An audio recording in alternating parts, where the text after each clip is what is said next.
I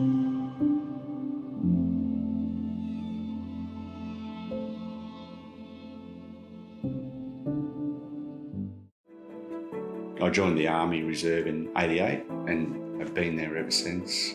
I've got the rank of Major. I'm an instructor at the Queensland University Regiment in Brisbane. In my volunteer work, I'm the president of the Gladstone RSL sub-branch. I'm the district vice president, so I mentor 7 sub-branches or chapters. Heavily involved with the young veterans, Central Queensland, veterans and their families, and come along and participate in activities and sort of break down any of those barriers where some veterans sort of hide. Done one operational deployment overseas while working for Council, and very grateful for Council allowing me the time off to go and pursue that part of my life. That was the reward, just helping. I just really enjoyed that, and I think that's what drew me to Council, because we were doing something for our community, whether it's just fixing a road or fixing pump station or a burst water main. The guys that go out and do that in the middle of the night, that's a reward that you're helping the community and keeping the infrastructure operational for the community to use, because we've got that common goal, because we serve the community. That's how it should be our number one focus, that we serve the community. We're not serving ourselves, and we all should just work together as one big team.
Well, good morning. The time being 9 a.m, I declare open the general meeting of the Gladstone Regional Council for the 7th of May 2024. We have an apology this morning, councillors, received from Councillor Holzheimer. Can I get a mover for that apology, please? Thank you, Councillor Goodluck. Seconded, Councillor Patrick. All in favour? Thank you. That apology be noted. Next item on the agenda is messages of condolence. Do we have any messages of condolence? No messages of condolence. The next item is prior notifications of conflicts of interest. There's a very short agenda this morning, so I'm assuming not too many conflicts, Tanya. No, Mayor, no conflicts. Thank you. Excellent. Then the next item is the Mayor's statement, and I'll start with Bella the Brave. The fun run at Millennium Esplanade was held on Sunday, the 28th of April, Run for a Cure, which is raising funds and awareness for childhood brain cancer. I know the team there, Robin and her family, did an amazing job on that day and that event, and well done to everyone involved in raising funds for that event on the 28th of April. We also had just recently on the weekend, thank you Councillor Churchill, I believe, opened the intercity images at the Gladstone Regional Art Gallery Museum. Thank you for that. That was on Saturday the 4th of May. But also we had the Boyne Tanham Hookup, which was on the weekend as well. There's our thank you, because we are the major sponsor of that event. But they've got so many sponsors. I think 40 out of the 50 odd sponsors are all local. So raising great funds for lots of local community groups and organisations in our region. And congratulations to all the winners. There was lots, and the community came out in droves, even though it was a very wet weekend. But I was looking at the crowd on Monday night, was it? No, Sunday night, and I couldn't believe how many people were there. Everyone wanting to win that big boat. So No losers. no. Yeah, but it was a great event, of course. And up in the Boyne Burnett Inland Rail Trail, their event on the weekend was very popular as well. About 250 people attended the event there. It was a caravan and camping event sponsored by council and others, but also Cycling Queensland. I know Desley's been mentioned a few times for her efforts there, but I have to thank Desley and all of her volunteers for organising that event, and some great events there in the Boyne Burnett Inland Rail Trail. We're in the middle of Beef Week in Central Queensland, huge event every 3 years in Rockhampton. Our neighbours in Rocky put on a fantastic show. But of course, it was a local Gladstone resident that stole the show. Adam Coffey was named Queensland Country Life Beef Achiever of the Year. So congratulations to Adam and his wife Jacinta. Yeah, very good from Moonvale. I'm hoping they still live there, but they certainly did. And they came to Beef with us 3 years ago. So fantastic, Adam and his family winning that award last night. National Volunteers Week is coming up on the 20th to the 26th of May. Obviously, we have amazing volunteers in our region. I've just mentioned some of the events that they have attended. I've got a few more that I'll mention shortly, but our community wouldn't be what it is without our volunteers, and we'll make sure we're celebrating them and acknowledging them during Volunteers Week. We've got the Macoska Gladstone Speedway on the 11th of May, the Mother's Day Classic at Tenham Sands on Sunday the 12th of May. That's Walk or a Run again, raising funds and awareness for breast and ovarian cancer research. We have the Tenham Crab Classic coming up on the 19th of May, raising funds for local families living with a disability and creating a platform for men's mental health. We have the Gladstone Islamic Society Open Day and International Food Festival. That will be awesome on the 12th of May. And of course, the 1770 Festival, the big one in 1770, 24th to the 26th of May as well. Heaps happening in our region, but I will go back to our volunteers. It's an appropriate time for us to thank and acknowledge our volunteers. So I don't think it's too late to nominate them. So it might be, but if it is, maybe it is. But if they haven't been nominated this year, make sure you nominate them for next year, because no doubt they'll be volunteering throughout the next 12 months as well. Thank you, councillors. The next item on the agenda is the confirmation of the minutes, G2.1, the 23rd of April. Thank you, Councillor Churchill. Seconder, please. Councillor McClintock. All in favour? That's carried. We have no deputations this morning, so we move straight into our officers' reports. And the first officers' report is G4.1, the consideration of a development application of material change of use for bulk landscape supplies at 2654 Roundhill Road, Agnes Water. And I hand over to the General Manager of Customer Experience, Rob Huth. Thank you, Mr Mayor, and good morning, councillors. Helen and Tegan.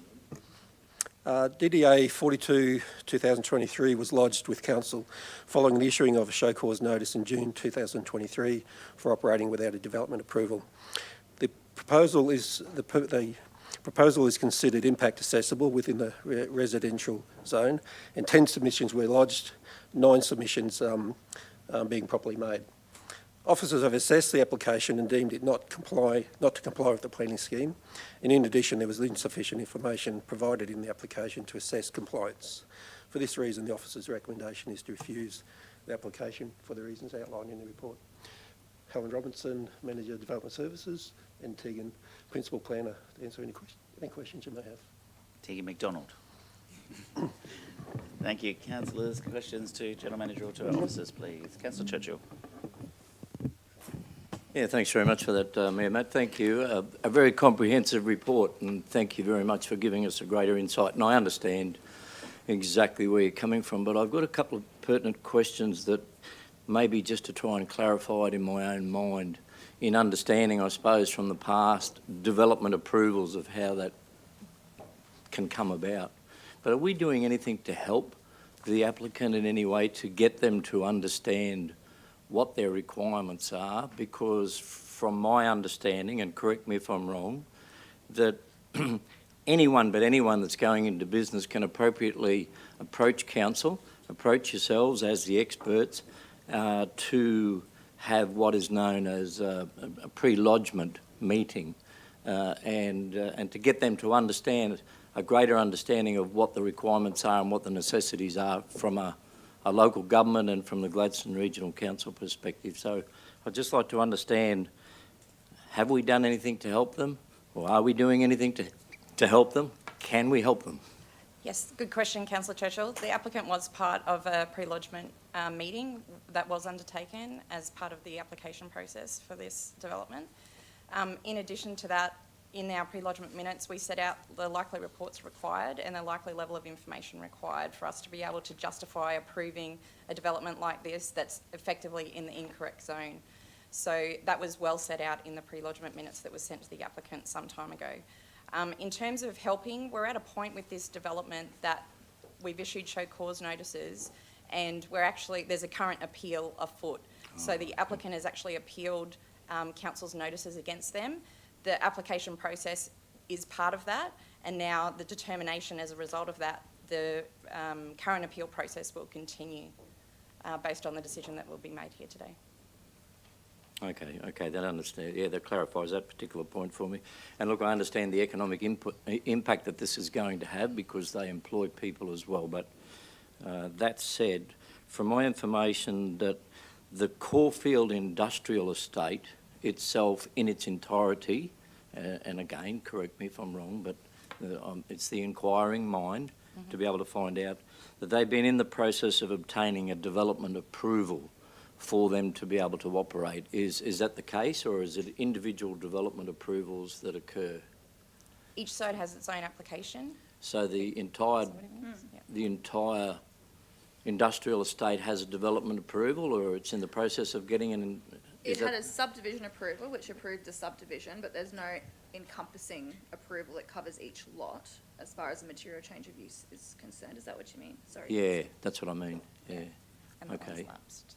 Yeah, there was a previous approval over this site for a subdivision, if that's also part of the history, which has lapsed quite some time ago. That's expired. Yeah, okay, that's so expired. that's That was lapsed, a that's previous expired. approval. Yeah. Then they've got to go back through the process again. If they All right. wish And to. as you said, it's in the Planning and Environment Court, so I don't want to ask the pertinent questions that will affect and or jeopardise that particular other aspect. And the other information is that there are others that are operating in the same circumstances in this part of the world, in this part of our region, without approvals? We do have a number of compliance issues in Agnes Water at the moment.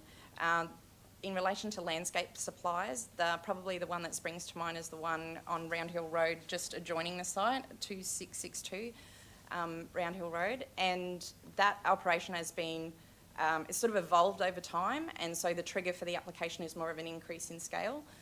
That application is with us at the moment and going through the process and certainly providing the information that we need to be able to assess it. Okay, no, thank you. I understand that. I appreciate that. So we're being consistent with all the development approvals from that part of our region. All right, thank you. I'm comforted by that. Thank you. Councillor Wagner. Yes, thank you, Mr Mayor.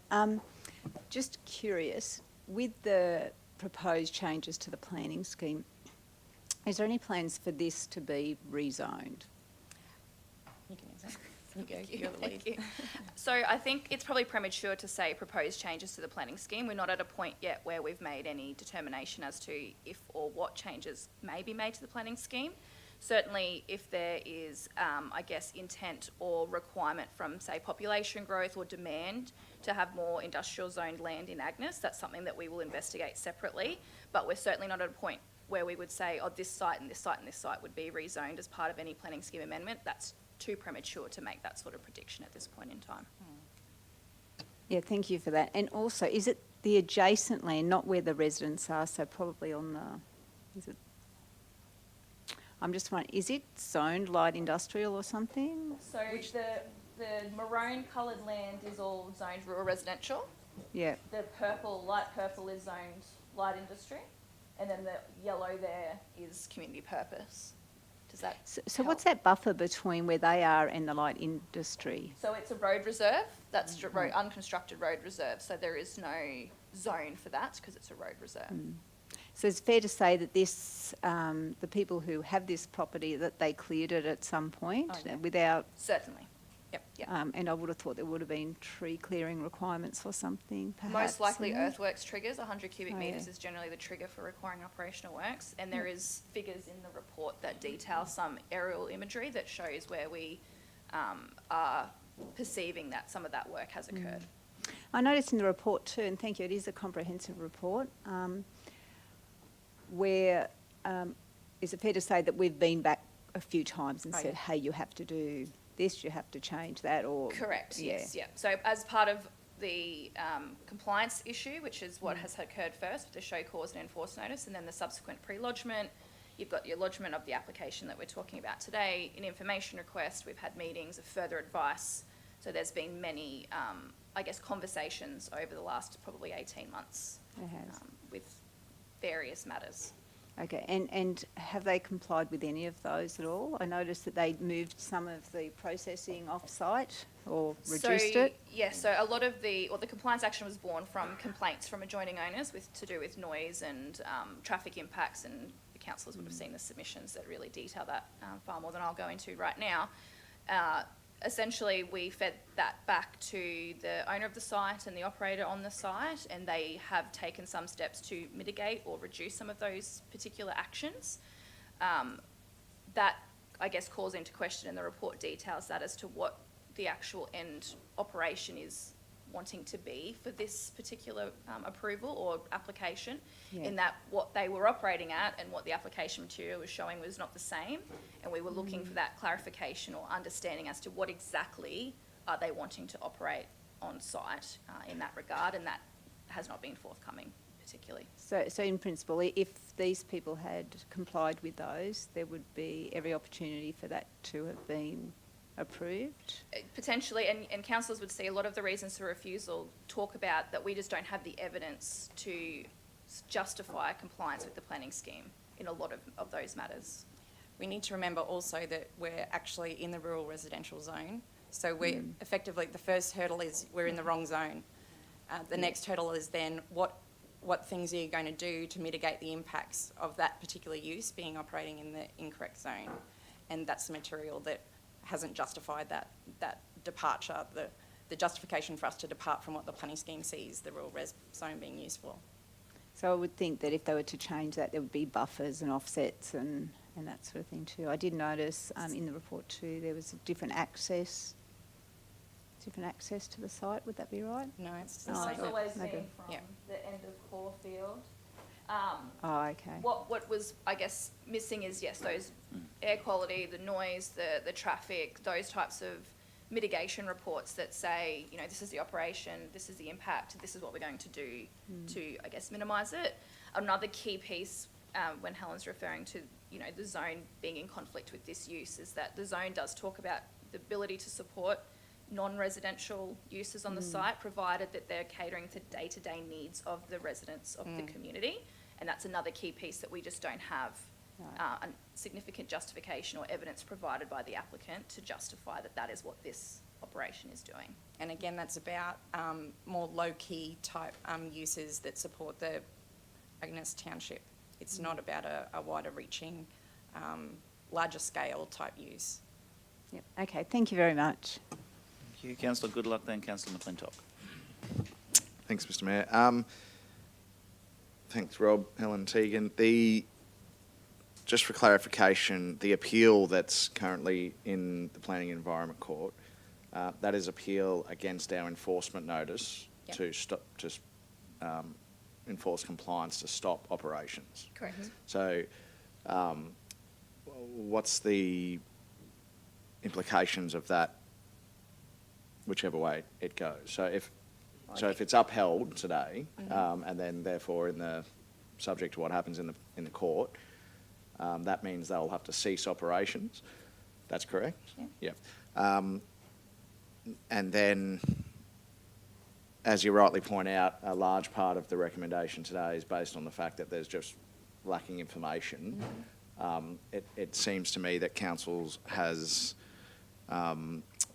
provided a number of opportunities for them to get that information.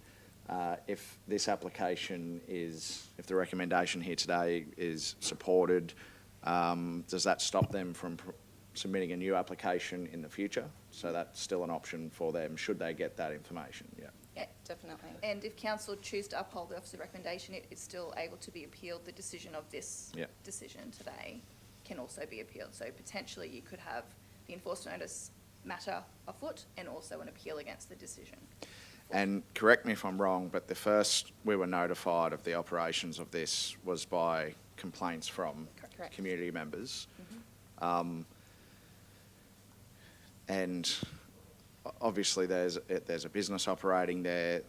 You know, as I think Councillor Churchill mentioned, there's economic activity, there's jobs. But, you know, I was talking to a gentleman on the weekend actually, who spoke to me a number of months ago about starting up a business. My first advice was to talk to council, find out what the requirements are. He did that, and I think they're opening this week. So I guess council, certainly we want to be able to support local business whenever and wherever, but you need to talk to council and work with us. You don't just set up and operate and then end up being in this position where there's a whole range of things that you're not complying with. So I'm sure that our team would be happy to work with this proponent moving forward, but we need information, we need them to come on board with that. So I'm happy to support the officer's recommendation today. Thank you. Thanks, Councillor Goodluck. Councillor McClintock had a question or a comment. Can I get a seconder for that motion before I go there? Thank you, Councillor Patrick. Back to you, Councillor McClintock. Just a couple of clarifications.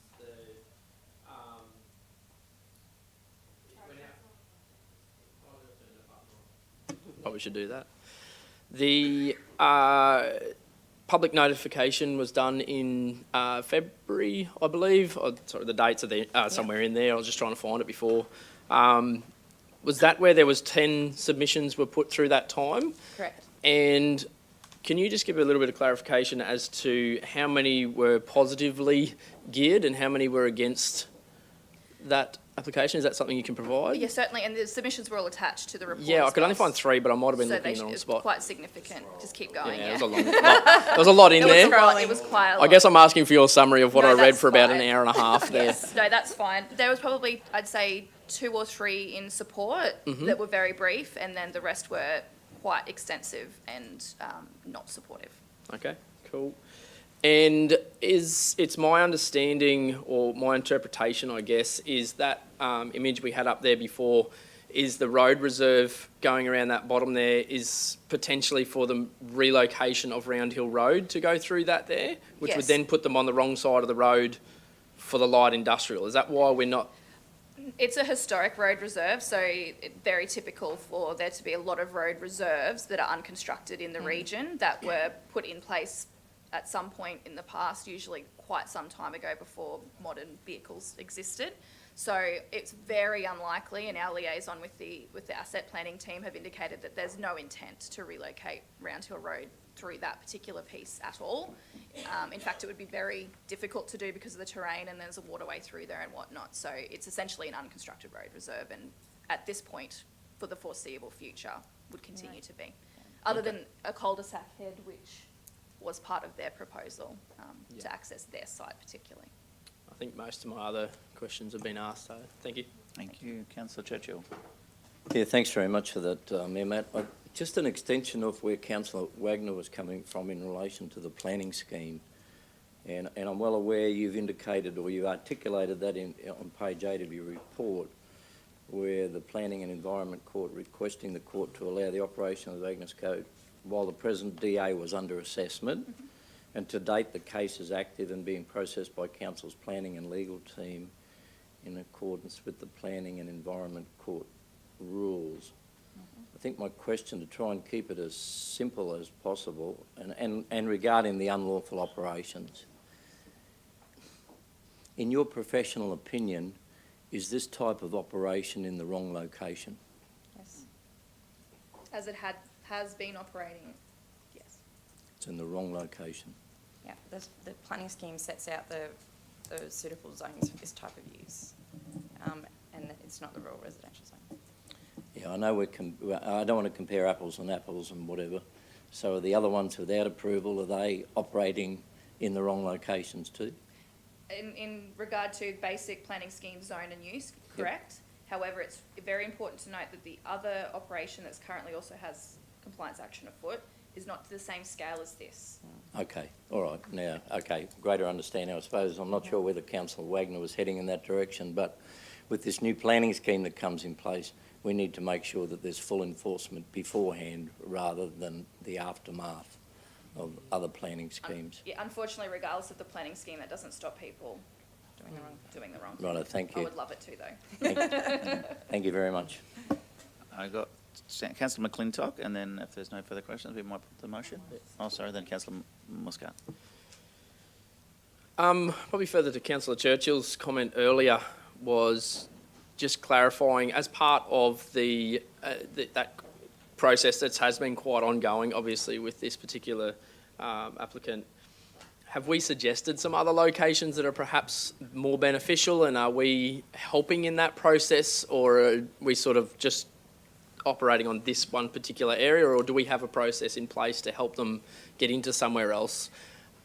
With the pre-lodgement process, or not even the formal pre-lodgement process, any general inquiry, we certainly point, I guess, the community to the relevant zones or the most acceptable zones for particular uses. Mm-hmm. Obviously, the catch is that it's all well, council can't direct someone to a site that they don't have control of, or it's not on the market or available. So we can certainly encourage particular areas and zones, but the site in question is the site that this person had available to them. Yep. And that's why it's being used, I suppose. Yep, thank you. And I guess further to Councillor Goodluck's comments, the issue here is that this is not just about a singular issue. This has further implications to others. And if we had half a dozen of these or 20 of these on the go, we've got quite serious impacts. The report is quite thorough, thank you. That we're just not talking about a singular issue. There's serious bushfire ramifications, there's zoning implications, there's environmental implications. There's quite a number of different issues going on here that would have a really diverse impact across the entire region. And further to that, in the attachments there was the fact that other local businesses are actually relying on this business, and because it hasn't been done the right way, it means that they will actually be impacted as well. And just wanted to probably just comment to the fact of how important it is that the processes are followed, because it's not just one person we're talking about here. This is others that are going to be very directly impacted by this decision, obviously. Absolutely. Yeah, it's a good comment, and I think, again, it's really about having those conversations with us as early as possible, and each site is different. Each site has its individual constraints and benefits, so it's really about drilling into the potential sites. When people have 2 or 3 sites, let's talk about which one's going to give you the easiest pathway through to deliver your development. That's certainly what we work with proponents to do. Yeah, great. Thank you. Councillor Muscat. Thank you. I just wanted to thank you both for the work that you put into the report, but also over the last 2 years almost on this issue. I have to say it's very, very disappointing to see these things happening.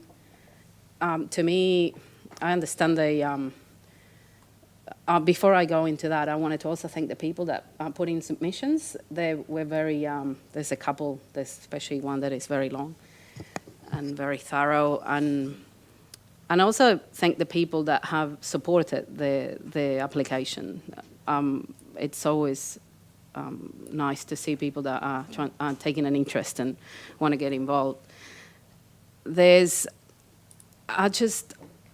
find that, while I understand where they come from, I find that actually quite disrespectful that we have businesses operating in this manner.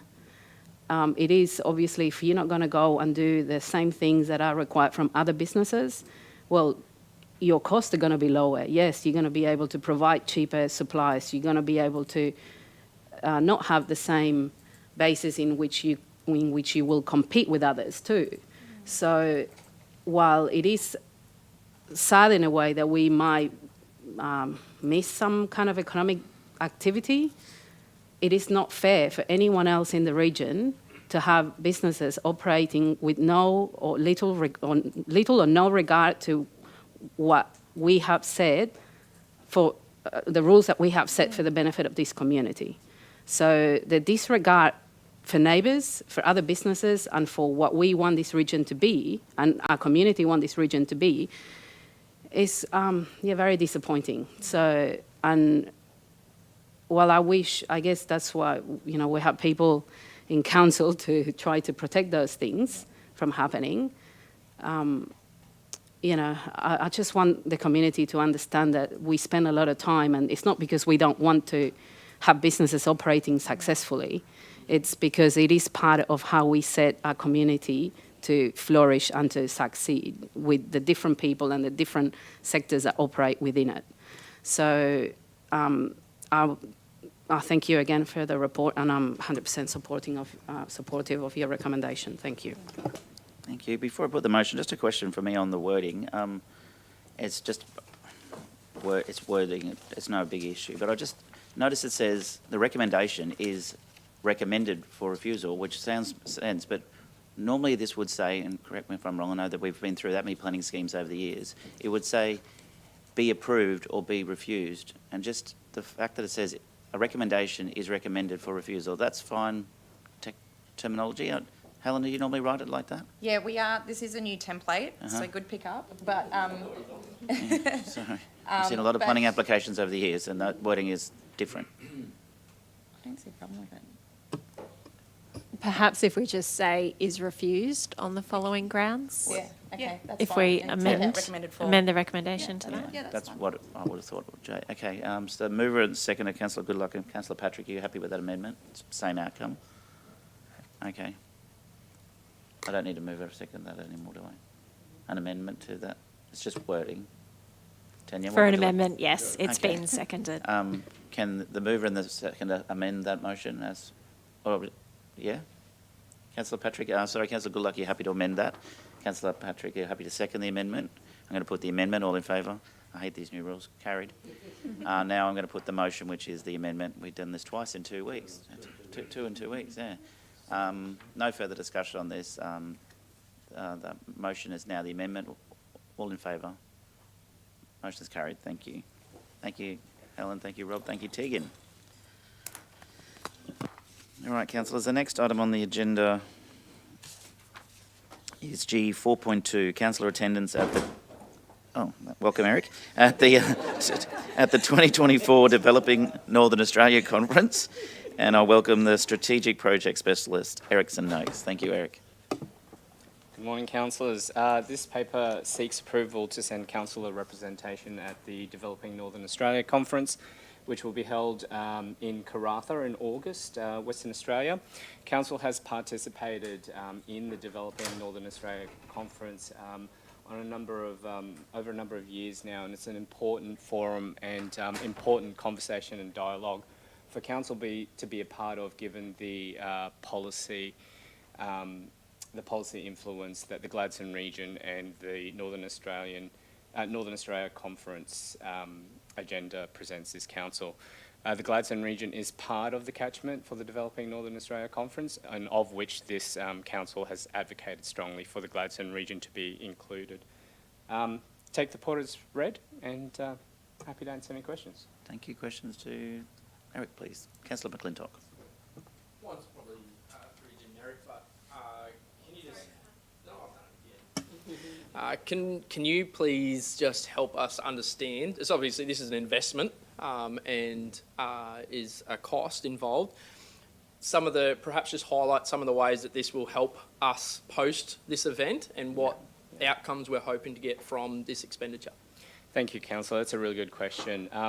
Given that the Developing Northern Australia Conference focuses on policy and important strategic decisions that inform the development in the Northern Australia space, the Gladstone region is actually quite a showcase and a case study for that forum.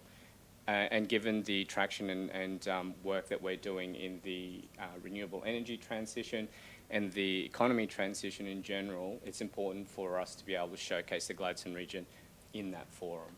So the return of investment may not necessarily be material, but the engagement and the connections with the policymakers and decision makers is an important return on investment for council. What I'm hearing you say is we're an asset and they should be paying for us to come. Very much so. No, great. Thank you. Thank you, Eric. And we're putting a bid in to host the conference still, or no? No, or not? Okay, Councillor Churchill. I can share for this conference that we are presenting. We have submitted an expression of interest to present on our transition economy roadmap. Sorry, but aren't we putting a bid in to host it at some point, or no? In previous times, we were pitching to host the conference here, and I think if, through you, Madam CEO, I think Kylie had indicated, the General Manager had indicated that there was a substantial fee involved, somewhere in the six-figure sum. Oh, good, no worries. So if it goes back to Councillor McClintock's request, rightfully, he's asking for analysis and diagnosis of costs spent. But when you consider the six-figure sum to host the conference here in our own backyard, there's probably not a great return. I think they'll end up comparatively. But anyway, pay us to host it. that has been presented to a previous council. Yeah. Councillor Muscat. Thank you. Just wanted to, I'd like to support the officer's recommendation, and I've also in the past heard Councillor Churchill's reports when he attends conferences, and I'm looking forward to hearing what comes out of these. It is, as Councillor McClintock said, an investment. I know it is pricey, but I also know that we have put in, certain contingency around it because of how difficult sometimes it can get to fly in and out of here, and obviously the location. But we are part of a network, and that is important for us to continue. So I will be very happy to support the officer's recommendation and for Councillor Churchill to attend the conference. So you're happy to move that? Yes, thank you. And second, Councillor McClintock. Any further questions for our General Manager, but specialist? Thank you, Eric. Okay, no further questions. Put the motion. All in favour? That's carried. Thanks, Eric. Okay, councillors, the next item on the agenda is councillor reports. I don't have any written reports. Is any verbal reports at the moment? No? There's no urgent business, there's no notice of motion, and there's no confidential items. I'll declare the meeting closed at 9:35 a.m. Thank you.